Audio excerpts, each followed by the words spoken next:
The Board of Elections has been packed today. You can see the parking lot behind me is packed, and people have been stopping by to drop off their mail-in ballots, and others have been trying to register to vote, but that deadline has passed. The only people who can vote tomorrow are those that are pre-registered. As the Mecklenburg County Board of Elections office prepares for Election Day, they're also dealing with mail-in voting drop-offs.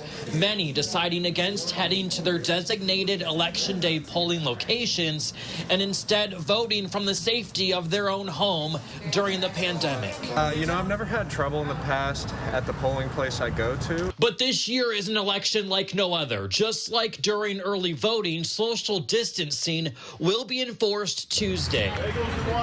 Voters could find long lines again this year. This was the scene 4 years ago at the University City Library, where voters cast their ballot well after the polls closed.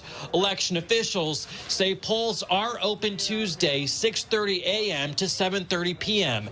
As long as you're in line at 7:30, you'll still be allowed to vote.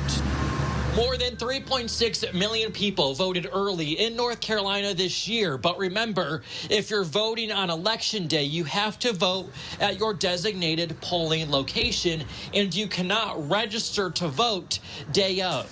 Voters who already cast their ballot are ready for the results to roll in. I want it to be over, really. I'm ready for it to be over. And hopefully the person I voted for will win.